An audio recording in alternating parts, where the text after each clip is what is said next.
Thank you, and thanks everyone for staying with us and maybe staying awake for another hour or so for a few more presentations. So my name is Becca Gisclair. I work for the Ocean Conservancy, and I'm on the advisory board for the Circumpolar Conservation Union, or CCU, which is an observer at the Arctic Council. And I want to stress from the outset that my presentation is an NGO perspective. NGOs are as diverse as our Arctic nations, and so I won't pretend to represent anyone other than myself today. So just briefly, what I'm going to walk through this afternoon is sort of from an NGO perspective, why an ecosystem approach, what do we mean by ecosystem approach, and then look at progress on EA implementation, both from a national perspective in the United States, and I'll focus on fisheries because that's what I'm most familiar with and is easiest to talk about, and then looking at the international context as well. And then to close out, I'll talk about possibilities, sort of what are next steps and opportunities. So for an NGO, I think the reason why an ecosystem approach is very much the same as for all of us. The ecosystem is linked, and single species management isn't going to have the same results and ensure health of the ecosystem in the way that an ecosystem approach will. For the Ocean Conservancy, an ecosystem approach is a priority everywhere, not just in the Arctic, but I think it's particularly important in the Arctic for us, as many others have talked to previously, for a number of reasons. One is the changes and challenges in the Arctic. And I think we've already seen one picture of the crystal serenity.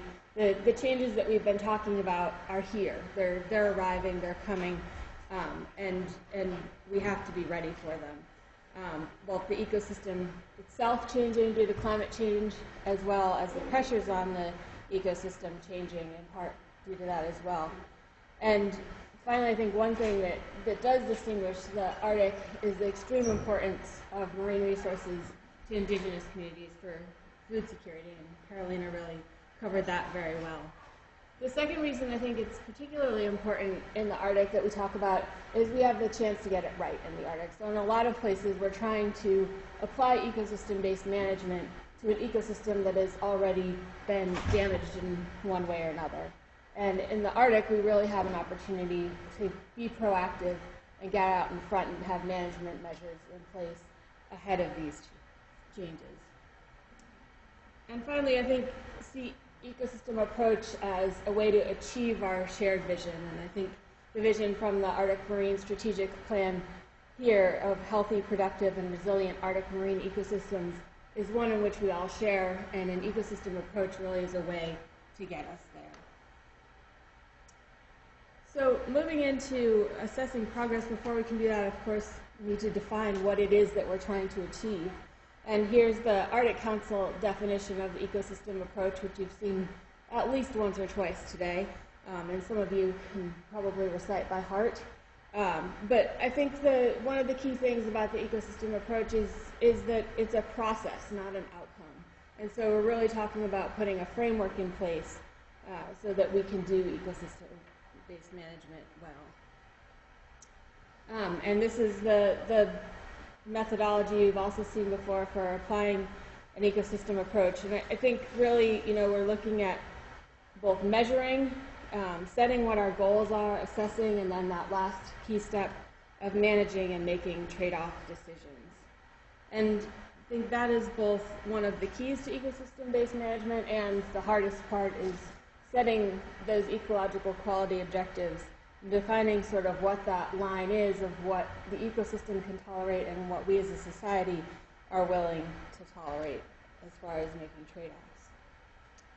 So where are we in terms of progress? And I chose the word progress in my talk before I looked up the definition, but fortunately Merriam-Webster says progress is a forward or onward movement, which means, as long as we're moving forward, we are making progress. And so, spoiler alert, I would say we are making progress on the upswing there. But looking back at the definition, I think there are several key components as far as, is a comprehensive integrated management. Are we using the best available science and traditional knowledge to identify and take action with the end goal of achieving sustainable use of ecosystem goods and services. And as we've also talked about earlier today, I think the ecosystem approach happens, not just at a national scale, not just at an international scale, but across all scales, national, regional, and international.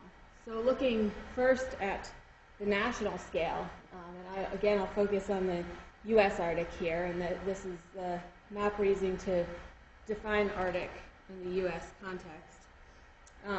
Within the U.S., we do have a national ocean policy, which was put into place in 2010 by executive order with an implementation plan in 2013. And this basically initiates a system of ocean planning on a regional basis. It's sort of cross-sector, ecosystem-wide planning. The regions are highlighted here. Of these, the New England and Mid-Atlantic are the two regional planning bodies that they're the first two to develop draft ocean plans, and those were both released just recently over the summer. There is no regional planning body in Alaska currently for a number of largely political reasons. So looking specifically at fisheries, as fisheries, commercial fisheries are amongst the largest in the country and some even in the world in Alaska. We also have really vitally important subsistence fisheries. So ensuring that we have sound management systems in place there is really important. And here, too, you heard about sort of the national framework. Dr. Link outlined the EBFM policy and sort of what it looks like from a national standpoint. And I'm going to just dive down a little bit into what that looks like in the North Pacific, which is the fishery management region, which encompasses all of Alaska.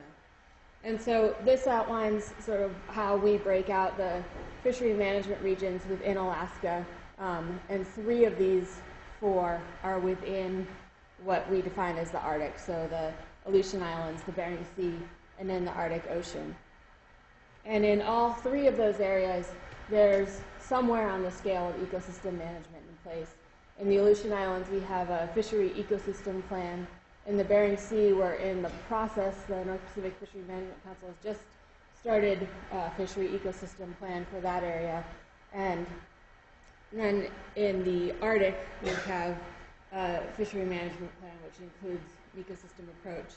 And beyond that, we also, in all of these management areas, use ecosystem indicators annually to guide management in what we call an ecosystem safe, in which each year sort of a report card of ecosystem indicators is presented to managers, and that's actually used to adjust the total allowable catch if needed.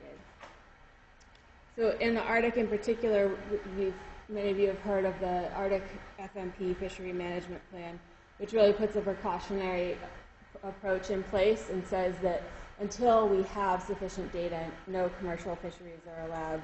It also sets out ecosystem-based management as the management plan for the area. So within the U.S., I think, both hearing what's happening nationally and within Alaska, we have some really great examples of how ecosystem approach is working within sectors. But I think the link in this area that's missing is that cross-sector approach of how we're relating across sectors. Turning to the international Arctic, I think we're also seeing great progress. This map again outlines the LMEs, and I think that alone is an important step along the path to ecosystem-based management.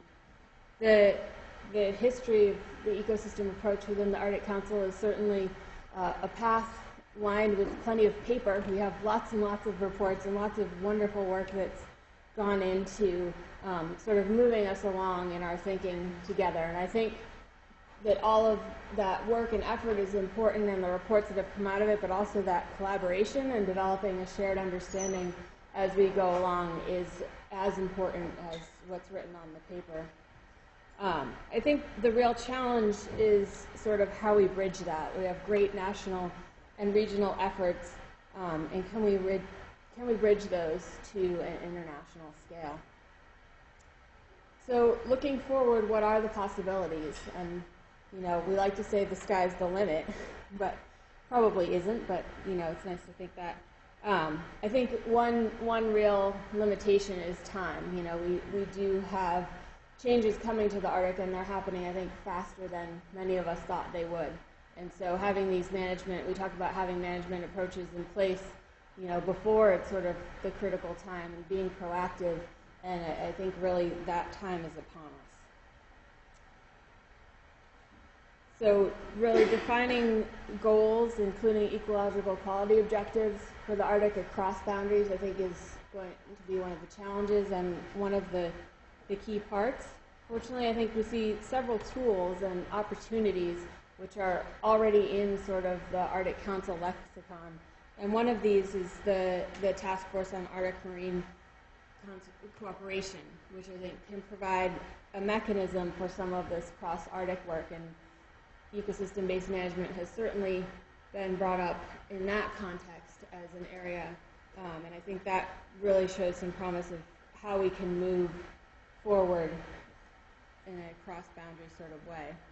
The other piece is identifying important marine areas, which also could be marine protected areas. But as threats to the Arctic increase, I think identifying those areas which are so important that they're off limits can be a good step and an important step in a sort of overall ocean planning process.